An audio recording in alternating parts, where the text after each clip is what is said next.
Dans le Mobility Studio, on ne se contente pas de parler de mobilité du futur, on la teste également, la preuve en images, ici dans les rues de San Francisco.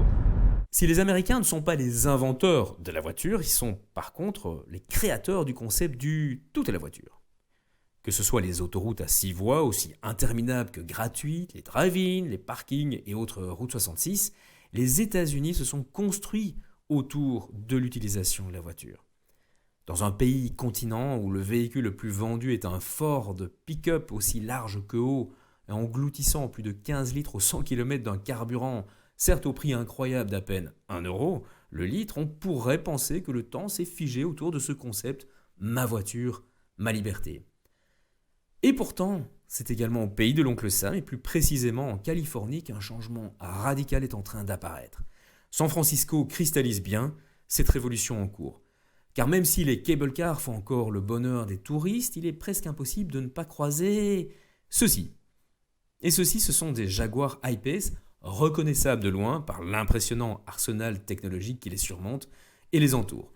On les rencontre partout, absolument partout, y compris comme ici devant la célèbre Maison Bleue qui inspira Maxime Le Forestier lors de son passage à San Francisco dans les années 70 et qui, en effet, est bien bleue.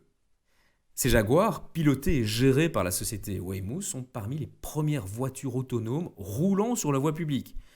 Il faut dire que Waymo, c'est une filiale de Google. Et nous sommes ici en plein dans la Silicon Valley. Ceci explique pourquoi d'autres acteurs du monde du digital s'exercent également dans les rues pentues de San Francisco, comme ici une Zoox, surprise au pied de la plus célèbre rue en zigzag de la planète, en train de réaliser, tout comme Waymo, des essais. Car actuellement, ce à quoi s'occupent toutes ces voitures autonomes n'est pas encore de transporter des passagers. Que font-elles alors du matin au soir ? Eh bien, elles apprennent à conduire. Comment ? En réalisant des millions de kilomètres dans tout type de situation. Alors pour apprendre à conduire, il faut notamment de bons yeux et de bonnes oreilles. C'est ce qu'on retrouve tout autour du véhicule. À commencer par le toit, surmonté à la fois d'imposants lidars et de caméras 3D. Des équipements qu'on retrouve également aux quatre coins du véhicule, ainsi que sur la face avant et arrière. Les lidars, ce sont ces éléments gyroscopiques, tournant sur eux-mêmes. Ils permettent de distinguer, de mesurer en permanence tout ce qui se passe autour du véhicule, de jour comme de nuit. Et puis les caméras 3D, comme leur nom l'indique, filment tout l'environnement avec des angles différents.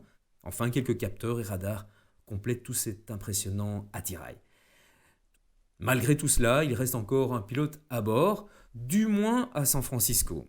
Car si l'on se rend cette fois à Phoenix, en Arizona, les voitures autonomes de Waymo roulent sans chauffeur et embarquent déjà des passagers dans et autour de la ville. Ici, ce sont des Chrysler Pacifica qui assurent le job. Interdiction totale de filmer l'intérieur ou d'interroger un pilote, testeur ou passager, mais les témoignages des utilisateurs réguliers de Waymo démontrent cependant de nouveaux comportements. En effet, plusieurs clients affirment avoir revendu leur propre véhicule, d'autres ont pris le pli de réaliser tout leur trajet quotidien à bord d'une des voitures autonomes, et enfin, et plus étonnant, de nombreux utilisateurs préfèrent la conduite très cool des voitures autonomes et le fait de ne pas être obligé de parler à un chauffeur. On l'aura compris, le changement c'est maintenant, ou du moins bientôt. Nul doute qu'il faudra tenir compte de cet acteur dans un avenir proche et qu'une de vos prochaines voitures autonomes ne portera pas forcément le logo d'un constructeur traditionnel, mais bien d'un des acteurs des fameuses GAFA, en l'occurrence ici, Google.